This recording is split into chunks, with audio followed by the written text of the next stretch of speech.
What's going on, everybody? Welcome to another episode. Just picked up a new project, 2010 Mustang GT with 90,000 miles. It was hit hard in the front. Don't know the story behind it. Bought it like this. Header panels pushed in, fenders are pushed back, hood's a mess. But we don't even know if it runs yet. So I'm gonna start taking things apart, pulling the radiator out. And before I start spending any more money on this guy, I'm gonna make sure the engine's good.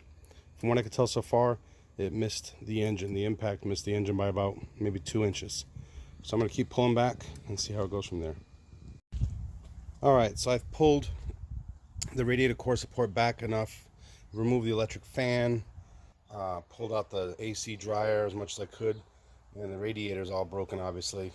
And obviously the AC condenser there and the dryer are gone. So I noticed the serpentine belt was broken, snapped off. So I went ahead and replaced the serpentine belt with a new one. I had to replace the throttle position sensor because it actually broke off clean right here. So I replaced that. And just chasing electronics, I found a broken piece of clip. And it ended up being the cam sensor on this side. And what I did was I just connected it with some wire connectors for now, but I actually ordered a new cam sensor harness just for that piece to come back and reattach, because I'm getting the engine to turn over, but it won't start. The other piece also, when these cars are on impact, is the fuel pressure, the fuel pump turns off from impact, and there's an actuator, or I think it's called an initiator, but basically when the car gets into an accident, for this type of model, there is a let's see right there, that red button that pops up during an accident. You just push down on it with the car off, let it reset, and then it resets your fuel pump and you can turn the car back on.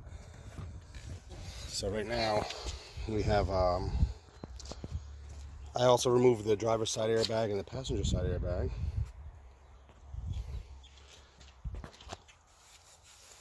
The seats, obviously the airbag went off on the seats. I'm not sure if I'm going to replace the airbags in the seats and re-sew these, or just see if I can find some other seats to replace it, just see what's cheaper. If I can find a set of the same seats in a junkyard, then I'll replace them.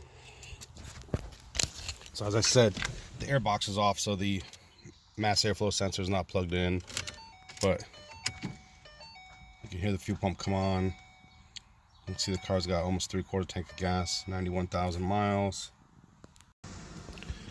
Yeah, so I'm just going to continue working on little things. I got a new airbag for the passenger side coming in. I ordered the whole front radiator core support and cooling system. We got the whole front upper radiator core support, this piece here.